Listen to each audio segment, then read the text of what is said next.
In the heart of the kingdom of Ecria, known for its vast crystal-clear lakes and towering mountains, there existed a manor of waning grandeur.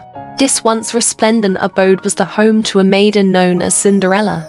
Her raven hair cascading down, her eyes the shade of blue rivaled only by the clearer summer sky.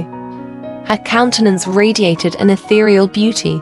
She carried an air of elegance and charm, her soft-spoken nature a testament to her grace.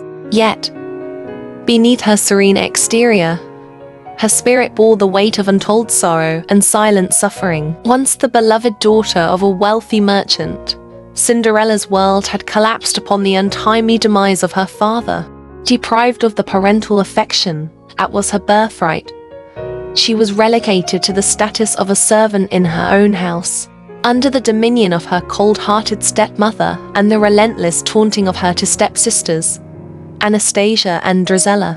In the gleaming daylight, while the sisters frittered their time, flaunting their luxurious clothes and gaudy jewels, Cinderella slaved away tirelessly.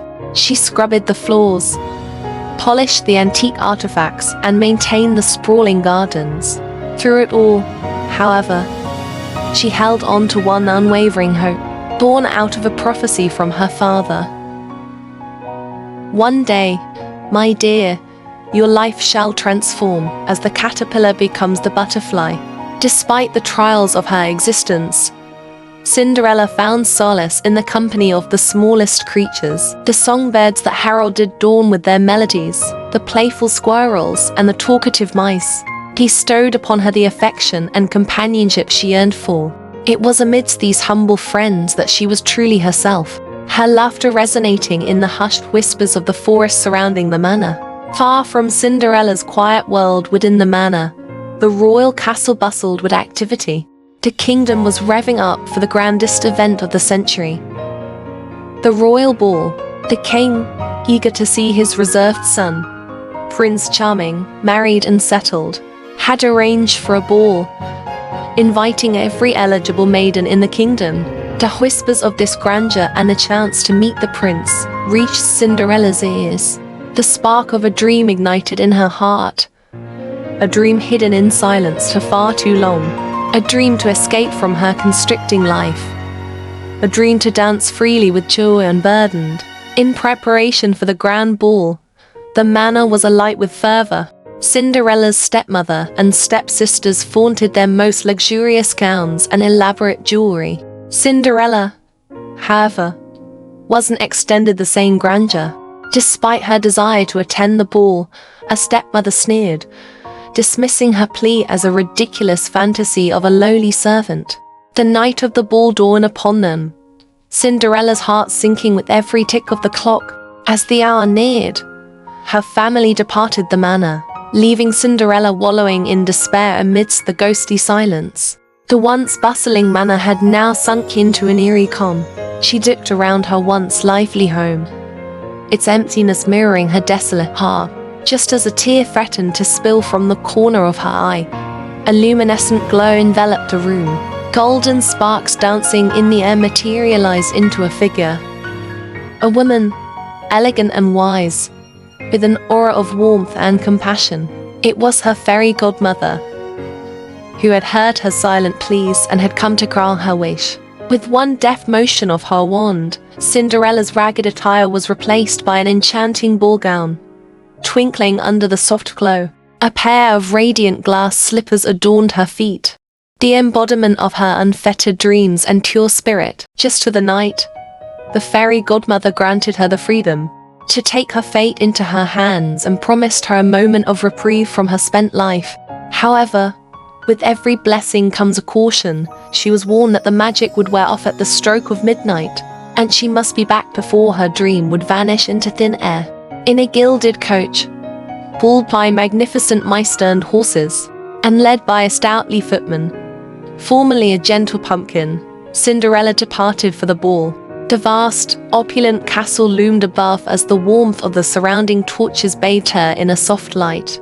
Upon her arrival, her appearance left the attendees in awe, their whispers of admiration echoing through the grand hall. Enraptured by her elegance, No one recognized her as the humble servant from the manor.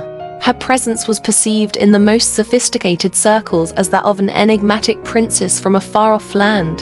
In the midst of the vibrant crowd, her eyes found the most important figure in the room, Prince Charming. His refined manners, warm smile, and eyes sparkling with an unmistakable kindness lingered over Cinderella. Her heart fluttered in response to his gaze.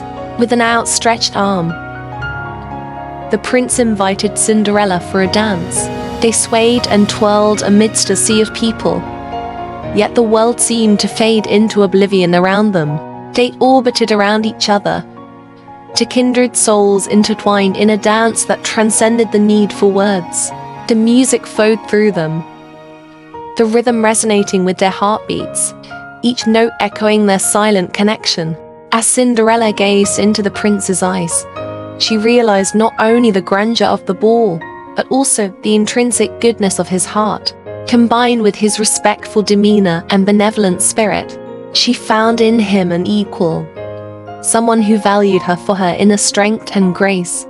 Prince Charming, on the other hand, was captivated by her radiant beauty and the mystery she presented. He felt the profound connection, her genuine spirit resonating with his. However, amidst their budding connection, reality began to creep back in. The grand clock started to chime, signifying the approach of midnight.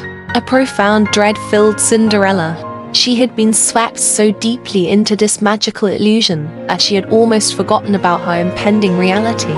As the clock struck 12, Cinderella fled from the ballroom, losing one of her precious glass slippers in her haste.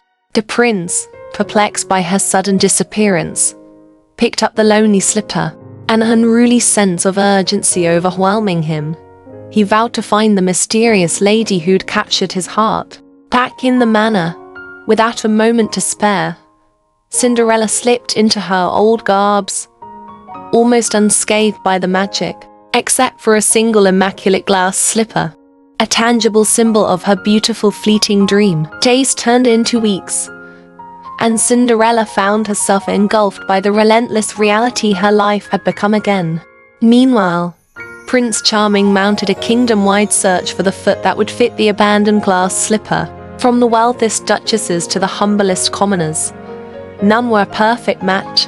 With every rejection, his determination amplified, not knowing that the person he sought was closer than he thought. One fateful afternoon, the prince's royal entourage arrived at the rundown manor where Cinderella resided. Despite the cruel maneuvers of her stepmother, concealing Cinderella while pushing forth her daughters, the slipper recognized its wearer. Cinderella emerged from the cinders, her demeanor an embodiment of grace and humility, radiating an extraordinary inner beauty, and placed her foot into the slipper. It molded perfectly, as if the glass had been spun around her by the starlight-infused magic of a wish.